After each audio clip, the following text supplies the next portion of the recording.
All right, let's talk about these new DMCA exemptions.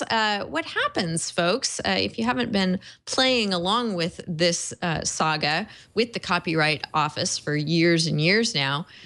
This is, gosh, I wonder how many rulemakings we've had since the enactment of the DMCA. It's quite a few now. It happens every 3 years.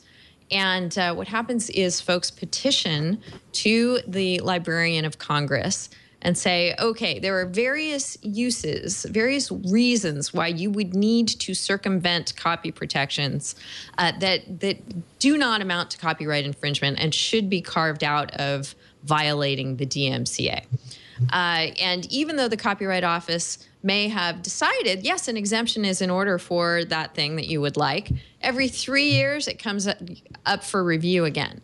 So we've just had that period take place, and the Librarian of Congress has spoken, and we have some new exemptions in place for things like jailbreaking devices. New this year, you can not only jailbreak or unlock your phone, but also a tablet now. You have limited access to mess about with the software in your car.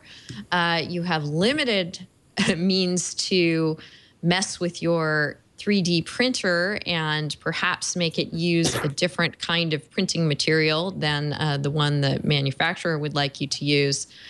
Various other exemptions that have just come out. So, Sarah, let's go to you first. What do you think of this newest round of exemptions that we've been presented with? I mean, so I read the few pieces in the rundown, and in some ways it's encouraging, and in some ways it's kind of depressing.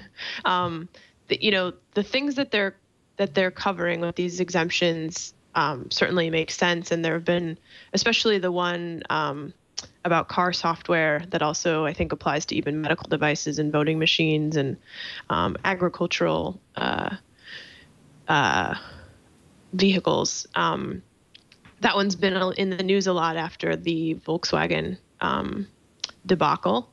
And then there was also a John Deere story I remember maybe 6 months ago when, I guess it was probably when they were originally lobbying for this exemption, and John Deere came out saying, no, this is, a security issue. We can't have people tinkering with the software. So, I mean, it's in that respect, these really seem like a win, but just overall from a kind of a meta scale, the fact that we even have to argue every 3 years to do things that people are lawfully entitled to do under copyright law, it's just kind of crazy to me that even if something is clearly falls within fair use, you still might not be able to do it, and probably can't under the DMCA because of these other statutory provisions, unless you have one of these exemptions. And that just, to me, just seems like a kind of perverse system, and I don't really understand what the argument even is to justify it, because if something isn't a violation of copyright law, it shouldn't be, it basically shouldn't be prohibited by the DMCA, but that's not where we are. So to me, I guess I'm kind of torn about, they seem like good wins from, EFF side, but it's also just kind of depressing that we even have to have these fights every 3 years, so. It is. Catherine Trent Acosta wrote about this for Gizmodo, and she sums it up as follows. She says, these rules are so divorced from the reality of technology and how people interact with it, you have to wonder if the Library of Congress even knows what a computer is. More likely, instead of dismissing the arguments of large companies in favor of the letter of the law, these exemptions are designed to split the difference, with the end result being that they're barely usable by the people who need them. So better than nothing, but certainly not ideal. Do you agree with that assessment, Jorge? Yeah, I completely agree with everything Sarah said, and with the article in Gizmodo. The idea that it's divorced from the reality, not just of what technology is, but of how people are interacting with that technology, I think is very true and very powerful. And what ends up happening, I think, I don't have empirical data in front of me, but I feel pretty confident that young people just say, listen, if I can't comply with a reasonable law, I'm just going to go ahead and do things anyway. And so you are unknowingly maybe or naively thinking that this is not happening, but what is happening is you're discouraging people from following the law because you're making laws that are just unreasonable. And I think that's very destructive for our society and for our democracy. Yes, as the mother of a youngster who likes to mess around with computers, I couldn't agree with you more. Nina, there's some good news for filmmakers in the latest round of exemptions. An exemption for the first time, this one was argued for by the EFF, and they got it for accessing video. But again, it's so... there are so many caveats and you need to tread carefully to fall within the exemption.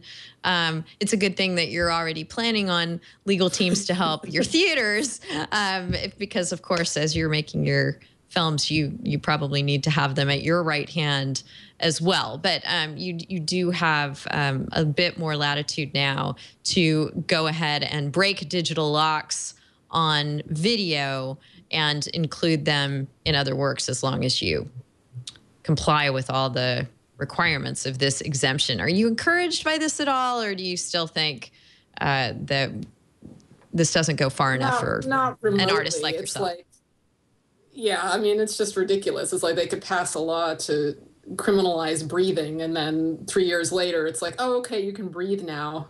It's like, well, yeah, breathing the whole time. Thank you for telling me it's legal. When you were talking about that, I was thinking I have a friend who works deep in the copyright industries who did a app for a major media corporation. And this major media corporation locks down all of their movies and puts them in a vault. And they, paid him to make this app. And the only way he could get the material into the app that they were paying him for was to illegally, get the video, via his son, who knew how to do this. And that's how they did it. That's how they made this very expensive commercial app for this company that could not, legally hand him their own material to put in the app. So, yeah, I mean, this is already happening, at the highest level of the copyright industries already. Right. And this exemption for video is great if you're an educator, a critic, or a documentary filmmaker. But if what you're making is a more creative film, a fictional film, then you're not within the scope of this exemption. Jorge, I'm wondering if the Copyright Office, if you've followed this and know whether the Copyright Office has ever confronted the inconsistency between being able, it's already, acknowledged as fair use. There are, well, I guess the distinction is in the technology and not the law here, the one that I was going for, because the music industry has decided, they played around with putting digital locks on music CDs, decided not to. Of course, everything distributed digitally, a lot of it it does have DRM. But then the movie industry has always ensured that however its products are distributed, digital technologies protect it from copying and infringement. So, I mean, do you see an inconsistency here that, I guess, just because of the business decision these two industries have made, one type of art is more accessible, the music, than the DVDs? Is there anything that the Copyright Office should be doing about that from the exemption standpoint? Yeah, I think it is a very big inconsistency. And, wouldn't it be great if we had a federal statute that tried to make all these things consistent? We could call it something like the Copyright Act, right?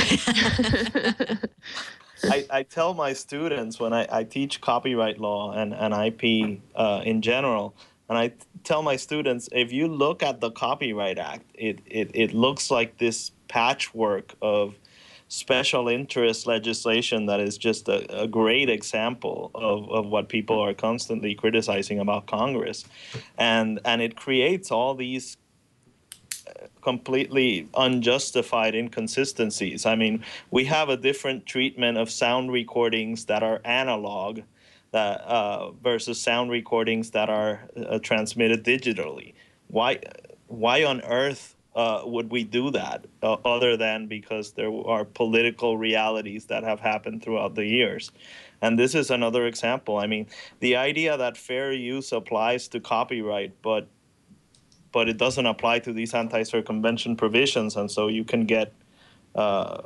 be liable for breaking the DRM when the use you're doing is perfectly legal under the Copyright Act is absolute nonsense in my view, honestly.